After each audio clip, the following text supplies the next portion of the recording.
जय श्री राधे कृष्णा। आप सभी का दिन शुभ और मंगलमय हो और कान्हा जी आप सभी की मनोकामनाएं पूर्ण करें। आज सुनिए भादो मास महात्म्य का अध्याय 16। जब वसुदेव जी ने चुपके से अपने बालक को यशोदा की शैया पर सुला दिया और कन्या को लेकर तुरंत लौट आए। जागने पर यशोदा ने देखा मेरे नील कमल के समान श्याम सुंदर बालक हुआ है। इससे उन्हें बड़ी प्रसन्नता हुई। वसुदेव जी भी कन्या को लेकर अपने घर लौट आए और देवकी की शैया पर उसे सुलाकर पहले की तरह बैठे रहे। इतने में ही बालक के रोने का शब्द सुनकर पहरा देने वाले द्वारपाल सहसा उठकर खड़े हो गए। उन्होंने देवकी के संतान होने का समाचार कंस से निवेदन किया। कंस ने शीघ्र ही वहां पहुंचकर उस बालिका को उठा लिया। देवकी रुंधे हुए कंठ से छोड़ो छोड़ दो इसे ऐसा कहकर उसे रोकती ही रह गई। कंस ने उस कन्या को एक शिला पर दे मारा, किंतु वह आकाश में ही ठहर गई और आयुधों सहित 8 बड़ी बड़ी भुजाओं वाली देवी के रूप में प्रकट हुई। उसने ऊंचे स्वर से अट्टहास किया और कंस से रोष पूर्वक कहा, ओ कंस, मुझे पटकने से क्या लाभ हुआ? जो तेरा वध करेंगे वे प्रकट हो चुके हैं। देवताओं के सर्वस्व भूत वे श्रीहरि पूर्व जन्म में भी तेरे काल थे। इन सब बातों पर विचार करके तू शीघ्र ही अपने कल्याण का उपाय कर। ऐसा कहकर देवी कंस के देखते देखते आकाश मार्ग से चली गई। उसके शरीर पर दिव्य हार, दिव्य चंदन और दिव्य आभूषण शोभा पा रहे थे और सिद्धगण उसकी स्तुति कर रहे थे। इसके बाद कंस के मन में बड़ा दुख हुआ। उसने प्रलंब और केशी आदि समस्त प्रधान असुरों को बुलाकर कहा, महाबाहु प्रलंब, केशी, धेनुक और पूतना, अरिष्ट आदि अन्य सब वीरों के साथ तुम लोग मेरी बात सुनो। दुरात्मा देवताओं ने मुझे मार डालने का यत्न प्रारंभ किया है, किंतु वे मेरे पराक्रम से भली भांति पीड़ित हो चुके हैं, अतः मैं उन्हें वीरों की श्रेणी में नहीं गिनता। दैत्य वीरों, मुझे तो कन्या की कही हुई बात आश्चर्य सी प्रतीत होती है। देवता मेरे विरुद्ध प्रयत्न कर रहे हैं, यह जानकर मुझे हंसी आ रही है। तथापि दैत्येश्वरों, अब हमें उन दुष्टों का और अधिक अपकार करने की चेष्टा करनी चाहिए। देवकी के गर्भ से उत्पन्न हुई बालिका ने यह भी कहा कि भूत, भविष्य और वर्तमान के स्वामी विष्णु, जो पूर्व जन्म में भी मेरी मृत्यु के कारण बन चुके हैं, कहीं न कहीं उत्पन्न हो गए। अतः इस भूतल पर बालकों के दमन का हमें विशेष प्रयत्न करना चाहिए। जिस बालक में बल की अधिकता जान पड़े उसे यत्न पूर्वक मौत के घाट उतार देना चाहिए। असुरों को ऐसी आज्ञा देकर कंस अपने घर गया और विरोध छोड़कर वसुदेव तथा देवकी से बोला, मैंने आप दोनों की इतने बालक व्यर्थ ही मारे। मेरे नाश के लिए तो कोई दूसरा ही बालक उत्पन्न हुआ है। आप लोग संताप न करें। आपके बालकों की भवितव्यता ही ऐसी थी। आयु पूरी होने पर कौन नहीं मारा जाता। इस प्रकार सांत्वना देकर कंस ने उन दोनों के बंधन खोल दिए और उन्हें सब प्रकार से संतुष्ट किया। इसके बाद वह अपने महल के भीतर चला गया। बंधन से मुक्त होने पर वसुदेव जी नंद के छकड़े के पास आए। नंद बड़े प्रसन्न दिखाई दिए। मुझे पुत्र हुआ है यह सोचकर वे फूले नहीं समाते थे। वसुदेव जी ने भी कहा, बड़े सौभाग्य की बात है कि इस समय वृद्धावस्था में आपको पुत्र हुआ है। अब तो आप लोगों ने राजा का वार्षिक कर चुका दिया होगा। जिसके लिए यहाँ आए थे वह काम पूरा हो गया। यहाँ किसी श्रेष्ठ पुरुष को अधिक नहीं ठहरना चाहिए। नंद जी, जब कार्य हो गया तब आप लोग क्यों यहाँ बैठे हैं? शीघ्र ही अपने गोकुल में जाइए। वहां रोहिणी के गर्भ से उत्पन्न मेरा भी एक बालक है। उसका भी अपने ही पुत्र की तरह लालन पालन कीजिएगा। वसुदेव जी के ऐसा कहने पर नंद आदि गोप छकड़ों पर सामान लादकर वहां से चल दिए। उनके गोकुल में रहते समय रात में बालकों की हत्या करने वाली पूतना आई और सोए हुए कृष्ण को लेकर अपना स्तन पिलाने लगी। पूतना रात में जिस जिसके मुख में अपना स्तन डालती थी उस बालक का शरीर क्षण भर में निर्जीव हो जाता था। श्री कृष्ण ने उसके स्तन को दोनों हाथों से पकड़कर खूब जोर से दबाया और क्रोध में भरकर उसके प्राणों सहित दूध पीना आरंभ किया। उस राक्षसी के शरीर की नस नाड़ियों के बंधन छिन्न भिन्न हो गए। वह जोर जोर से कराहती हुई पृथ्वी पर गिर पड़ी और मरते समय उसका शरीर बड़ा भयंकर हो गया। पूतना का चीत्कार सुनकर समस्त ब्रजवासी भय के मारे जाग उठे। उन्होंने आकर देखा पूतना मरी पड़ी है और श्री कृष्ण उसकी गोद में बैठे हैं। यह देखकर माता यशोदा थर्रा उठी और श्री कृष्ण को शीघ्र ही गोद में उठाकर गाय की पूंछ घुमाने आदि के द्वारा अपने बालक के ग्रह दोष को शांत किया। नंद ने भी गाय का गोबर लेकर श्री कृष्ण के मस्तक में लगाया और उनकी रक्षा करते हुए इस प्रकार बोले, समस्त प्राणियों की उत्पत्ति करने वाले भगवान श्री हरि, जिनके नाभि कमल से संपूर्ण जगत उत्पन्न हुआ है, तुम्हारी रक्षा करें। जिनकी दाढ़ के अग्रभाग पर रखी हुई यह पृथ्वी संपूर्ण जगत को धारण करती है, वे वराह रूपधारी केशव तुम्हारी रक्षा करें। तुम्हारे गुदा भाग और उदर की रक्षा भगवान विष्णु तथा जंघा और चरणों की रक्षा श्री जनार्दन करें, जो एक एक क्षण में वामन से विराट बन गए और 3 पगों से सारी त्रिलोकी को नापकर नाना प्रकार के अस्त्र शस्त्रों से संपन्न दिखाई देने लगे। वे भगवान वामन तुम्हारी सदा रक्षा करें। तुम्हारे सिर की गोविंद और कंठ की केशव रक्षा करें। मुख, बाहु, प्रबाहु, मन और संपूर्ण इंद्रियों की अखंड ऐश्वर्यशाली अविनाशी भगवान नारायण रक्षा करें। भगवान वैकुंठ दिशाओं में, मधुसूदन विदिशाओं में, ऋषिकेश आकाश में और पृथ्वी को धारण करने वाले भगवान अनंत पृथ्वी पर तुम्हारी रक्षा करें। इस प्रकार नंद गोप द्वार स्वस्ति वाचन होने पर बालक श्री कृष्ण छकड़े के नीचे एक खटोले पर सुलाए गए। गोपों को मरी हुई पूतना का विशाल शरीर देखकर अत्यंत भय और आश्चर्य हुआ। एक दिन की बात है, मधुसूदन श्री कृष्ण छकड़े के नीचे सोए हुए थे। उस समय वे दूध पीने के लिए जोर जोर से रोने लगे। रोते ही रोते उन्होंने अपने दोनों पैर ऊपर की ओर फेंकने आरंभ किए। उनका एक पैर छकड़े से छू गया। उसके हल्के आघात से ही वह छकड़ा उलटकर गिर पड़ा। उस पर रखे हुए मटके और घड़े आदि टूट फूट गए। उस समय समस्त गोप गोपियां हाहाकार करती हुई वहां आ पहुंची। उन्होंने देखा बालक श्री कृष्ण उतान सोए हुए हैं। तब गोपों ने पूछा, किसने इस छकड़े को उलट दिया? वहीं कुछ बालक खेल रहे थे। उन्होंने कहा, इस बच्चे ने ही गिराया है। यह सुनकर गोपों के मन में बड़ा आश्चर्य हुआ।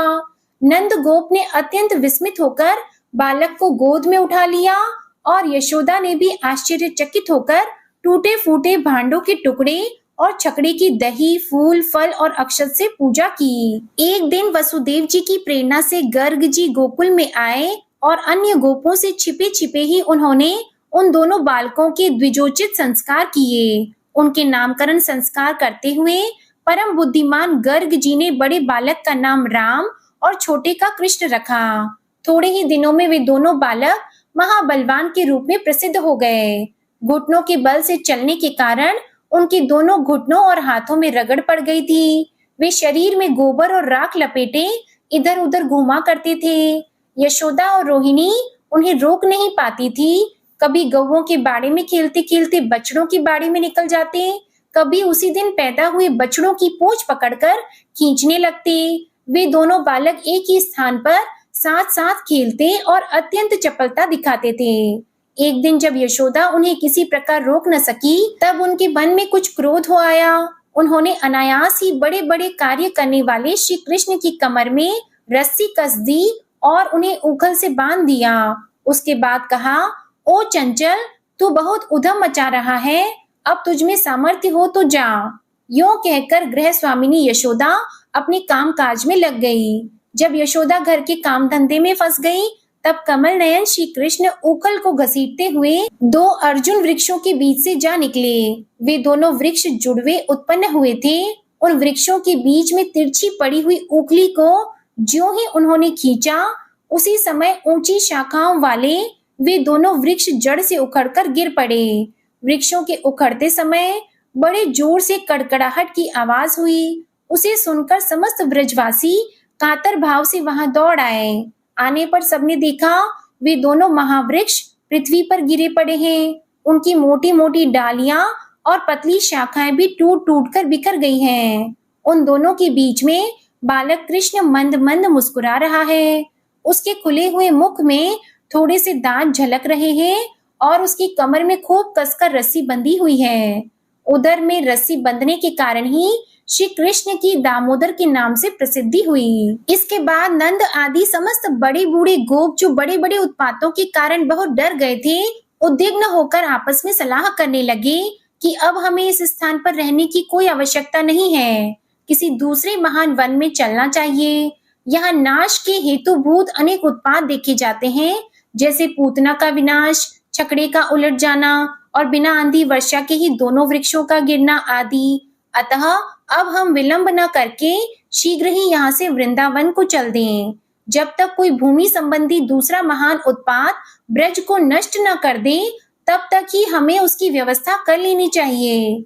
इस प्रकार वहां से चले जाने का निश्चय करके समस्त ब्रजवासी अपने अपने कुटुंब के लोगों से कहने लगे, शीघ्र चलो, विलंब न करो। फिर तो एक ही क्षण में छकड़ों और गौओं के साथ सब लोग वहां से चल दिए। बछड़ों के चरवाहे झुंड के झुंड एक साथ होकर उन बछड़ों को चराते हुए चलते थे। ब्रज का वह खाली किया हुआ स्थान अन्न के दाने बिखरे होने के कारण क्षण भर में कौवे आदि पक्षियों से व्याप्त हो गया। लीला पूर्वक सब कार्य करने वाले भगवान श्री कृष्ण ने गौओं के अभ्युदय की कामना से अपने शुद्ध अंतःकरण के द्वारा नित्य वृंदावन धाम का चिंतन किया।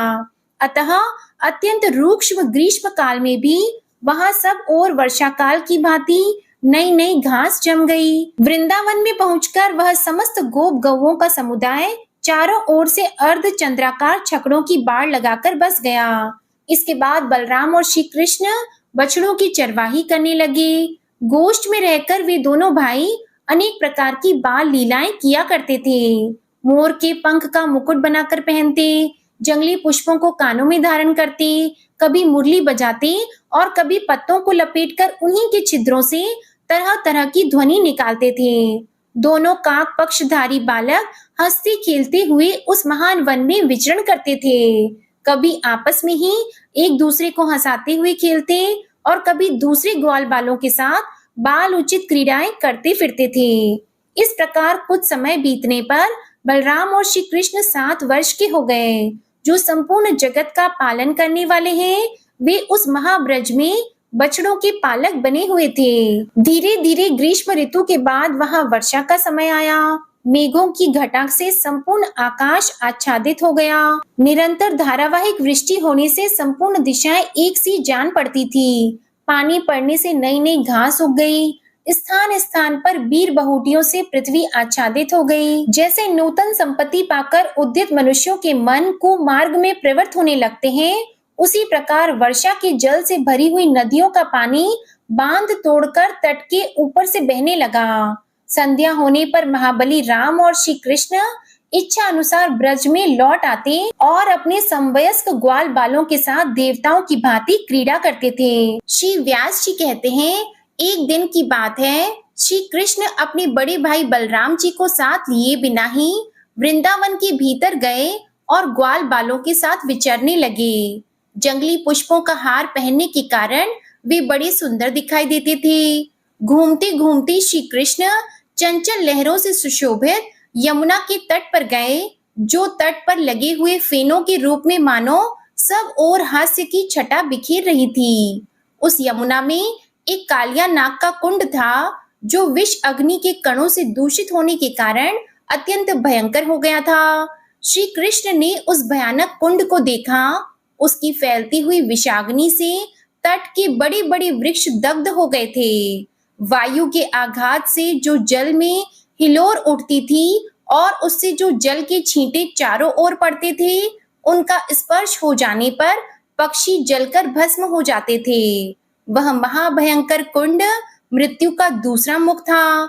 उसे देखकर भगवान मधुसूदन ने सोचा, इस कुंड के भीतर दुष्ट आत्मा कालिया नाग रहता है, जिसका विष ही शस्त्र है। इसने यहाँ सागर गामिनी यमुना का सारा जल दूषित कर दिया है। प्यास से पीड़ित मनुष्य अथवा गौएं इस जल का उपयोग नहीं कर सकते। अतः मुझे नागराज कालिया का दमन करना चाहिए, जिससे सदा भयभीत रहने वाले ब्रजवासी यहाँ सुख पूर्वक विचर सकें। मैंने मनुष्य लोक में इसीलिए अवतार धारण किया है कि इन कुमार्गगामी दुरात्माओं को दंड देकर राह पर लाऊं। वहां पास ही बहुत सी शाखाओं से संपन्न कदम्ब का वृक्ष है, उसी पर चढ़कर जीवों का नाश करने वाले इस सर्प के कुंड में कूदूंगा। ऐसा निश्चय करके भगवान ने अच्छी तरह कमर कस ली और वे तेजी के साथ नागराज के कुंड में कूद पड़े। उनके कूदने से वह महान कुंड क्षुब्ध हो उठा। पानी की ऐसी हिलोर उठी कि बहुत दूर के वृक्ष भी भीग गए। सर्प की विषाग्नि के द्वारा तपे हुए जल से भीगने के कारण वे सभी वृक्ष सहसा जल उठे। चारों दिशाओं में आग की लपटें फैल गई। उस नाग कुंड में पहुंचकर श्री कृष्ण ने अपनी भुजाओं पर ताल ठोकी। उसका शब्द सुनकर नागराज उनके पास आया। उसके नेत्र क्रोध से लाल हो रहे थे। उसके फणों से विषाग्नि की लपटें निकल रही थी और भी बहुत से विषैले नाग उसे घेरे हुए थे। सैकड़ों नाग पत्नियां भी वहां उपस्थित थीं, जो मनोहर हार पहनकर बड़ी शोभा पा रही थी। उनके अंगों के हिलने डुलने से कानों के चंचल कुंडल झिलमिला रहे थे। सर्पों ने श्री कृष्ण को अपने शरीर में लपेट लिया और वे विष की ज्वाला से भरे हुए मुखों के द्वारा उन्हें डसने लगे। श्री कृष्ण को कुंड में पड़कर नाग के फणों से पीड़ित होते देखकर ग्वाल बाल ब्रज में दौड़ आए और शोकाकुल होकर रोते हुए बोले, हे ब्रजवासियों, श्री कृष्ण काल्य हृदय में डूबकर मूर्छित हो गए हैं। नागराज उन्हें खाए लेता है। तुम जल्दी आओ, विलंब न करो। यह बात सुनकर मानो गोपों पर ब्रज टूट पड़ा। समस्त गोप और यशोदा आदि गोपियां तुरंत काल्य हृदय पर दौड़ आईं। हाय हाय, प्यारे कृष्ण कहाँ हैं? इस प्रकार विलाप करती हुई गोपियां अत्यंत व्याकुल हो उठी और यशोदा के साथ गिरती पड़ती हुई वहां आई। नंद गोप, अन्य गोपगण तथा अद्भुत पराक्रमी बलराम भी श्री कृष्ण को देखने के लिए तुरंत ही यमुना के तट पर जा पहुंचे। पुत्र का मुंह देखकर नंद गोप और माता यशोदा दोनों जड़वत हो गए। अन्य गोपियां भी शोक से आतुर हुई रोती हुई श्री कृष्ण की ओर देखने लगी। वे भय से कातर होकर गदगद वाणी में प्रेम पूर्वक बोली, हम सब लोग यशोदा के साथ नागराज के महान कुंड में प्रवेश करें। अब ब्रज में लौटना हमारे लिए उचित नहीं है। भला सूर्य के बिना दिन और चंद्रमा के बिना रात कैसी? दूध के बिना गौएं और श्री कृष्ण के बिना ब्रज किस काम का? हम श्री कृष्ण के बिना गोकुल में नहीं जाएंगी। गोपियों के ये वचन सुनकर रोहिणी नंदन महाबली बलराम ने देखा गोपगण बहुत दुखी हैं। इनकी आंखें आंसुओं से भीगी हुई हैं। नंद जी भी पुत्र के मुख पर दृष्टि लगाए अत्यंत कातर हो रहे हैं और यशोदा अपनी सुध बुध खो बैठी है। तब उन्होंने अपनी संकेतमयी भाषा में श्री कृष्ण को उनके महात्म्य का स्मरण दिलाते हुए कहा, हे देव देवेश्वर, तुम क्यों इस प्रकार मानव भाव व्यक्त कर रहे हो? क्या इस बात को नहीं जानते कि तुम इन मानवों से भिन्न साक्षात परमात्मा हो? तुम ही इस जगत के केंद्र हो। देवताओं का आश्रय भी तुम ही हो। तुम ही त्रिभुवन की सृष्टि, पालन और संहार करने वाले त्रयीमय परमेश्वर हो। हम दोनों इस समय यहाँ अवतीर्ण हुए हैं। इस ब्रज में ये गोप गोपियां ही हमारे बांधव हैं। ये सब के सब तुम्हारे लिए दुखी हो रहे हैं। फिर क्यों अपने इन बंधुओं की उपेक्षा करते हो? तुमने मनुष्य भाव अच्छी तरह दिखा लिया। बाल उचित चपलता दिखाने में भी कोई कमी नहीं की। अब यह खेल रहने दो और दांतों से ही अस्त्र शस्त्रों का काम लेने वाले इस दुरात्मा नाग का दमन करो। बलराम जी के द्वारा इस प्रकार स्मरण दिलाए जाने पर श्री कृष्ण के होठ मंद मुस्कान से खिल उठे। उन्होंने अंगड़ाई लेकर अपने शरीर को सांपों के बंधन से छुड़ा लिया और दोनों हाथों से उसके बीच के फण को नीचे झुकाकर वे उसी पर चढ़ गए और शीघ्रता पूर्वक पैर चलाते हुए नृत्य करने लगे। श्री कृष्ण के चरणों के आघात से उस नाग के फण में कई घाव हो गए। वह जिस फण को ऊपर उठाता उसी को भगवान अपने पैरों से झुकाकर दबा देते थे। श्री कृष्ण के द्वारा कुचले जाने से नाग को चक्कर आने लगा और वह मूर्छित होकर डंडे की भांति पृथ्वी पर गिर पड़ा। उसके मस्तक और गर्दन टेढ़े हो गए। मुख से रक्त की अजस्त्र धारा बह रही थी। यह देखकर नागराज की पत्नियां भगवान मधुसूदन की शरण में गईं। नाग पत्नियां बोली, देव देवेश्वर, हमने आपको पहचान लिया। आप सबके ईश्वर और सबसे उत्तम हैं। अचिंत्य परम ज्योति स्वरूप जो ब्रह्मा है, उसी के अंशभूत आप परमेश्वर हैं। देवता भी जिन स्वयंभू प्रभु की स्तुति करने में समर्थ नहीं हैं, उन्हीं के स्वरूप का वर्णन हम जैसी साधारण स्त्रियां कैसे कर सकती हैं? संपूर्ण पृथ्वी, आकाश, जल, अग्नि और वायु रूप यह ब्रह्मांड, जिनके छोटे से अंश का भी अंश है, उस भगवान की स्तुति हम कैसे कर सकती हैं? हे जगन्नाथ, हम बड़े कष्ट में पड़ गई हैं, आप हम पर कृपा करें। यह नाग अब प्राण त्यागना चाहता है, हमें पति की भिक्षा दें। उनके इस प्रकार स्तुति करने पर कालिया नाग को कुछ आश्वासन मिला। यद्यपि उसका शरीर अत्यंत शिथिल हो गया था, तो भी वह धीरे धीरे बोला, देव देव मुझ पर प्रसन्न हो। नाथ, आप में अणिमा आदि 8 ऐश्वर्य स्वाभाविक हैं। आपसे बढ़कर अन्यत्र कहीं भी उनकी स्थिति नहीं है। ऐसे आप परमेश्वर की मैं क्या स्तुति करूंगा? आप पर हैं, पर के भी आदि कारण हैं, पर की प्रवृत्ति भी आपसे ही हुई है। परमात्मन, आप पर से भी पर हैं, फिर मैं कैसे आपकी स्तुति कर सकता हूँ? ईश्वर, आपने जाति, रूप और स्वभाव से मुझे जैसा बनाया है, उसके अनुसार ही मैंने यह चेष्टा की है। देव देव, यदि इन सबके विपरीत कोई चेष्टा करूं, तो मुझे दंड देना उचित हो सकता है, क्योंकि आपका ऐसा ही आदेश है। तथापि आप जगत के स्वामी हैं। आपने मुझको जो दंड दिया है, उसे मैंने सहर्ष स्वीकार किया, क्योंकि आपसे मिला हुआ दंड भी वरदान है। अब मेरे लिए दूसरे वर की आवश्यकता नहीं है। हे अच्युत, आपने मेरे बल का नाश किया, मेरे विष को भी हर लिया और पूर्ण रूप से मेरा दमन भी कर दिया। अब एकमात्र जीवन रह गया है, उसे छोड़ दीजिए और कहिए आपकी क्या सेवा करूं? तब श्री भगवान बोले, सर्प, अब तुम्हें यहाँ यमुना जल में कदापि नहीं रहना चाहिए। अपने भृत्य और परिवार के साथ समुद्र के जल में चले जाओ। नाग, तुम्हारे मस्तक पर मेरे चरण चिन्ह देखकर नागों के शत्रु गरुड़ तुम पर प्रहार नहीं करेंगे। ऐसा कहकर भगवान श्री हरि ने नागराज को छोड़ दिया। वह भी श्री कृष्ण को प्रणाम करके समुद्र को चला गया। उसने सबके देखते देखते सेवक, संतान, बंधु बांधव और पत्नियों के साथ सदा के लिए वह कुंड त्याग दिया। सर्प के चले जाने पर गोपों ने दौड़कर श्री कृष्ण को हृदय से लगा लिया, मानो वे मरकर पुनः लौट आए हों। उनके नेत्रों से आंसू निकलकर श्री कृष्ण के मस्तक पर गिरने लगे। कुछ गोप विस्मित होकर श्री कृष्ण की स्तुति करने लगे और यमुना नदी का जल विष से रहित हो गया। यह देखकर समस्त गोपों को बड़ी प्रसन्नता हुई। गोपियां श्री कृष्ण की मनोहर लीलाओं का गान करने लगी और ग्वाल बाल उनके गुणों की प्रशंसा करने लगे। उन सब के साथ श्री कृष्ण ब्रज में आ गए। जय श्री कृष्णा। आज का अध्याय यही समाप्त हुआ। इसके आगे का वृतांत आप अगले अध्याय में सुनिएगा। अब आप सुनिए श्री कृष्ण चालीसा पाठ। बंशी शोभित कर मधुर, नील जलद तन श्याम, अरुण अधर जनुबिंब फल, नयन कमल अभिराम।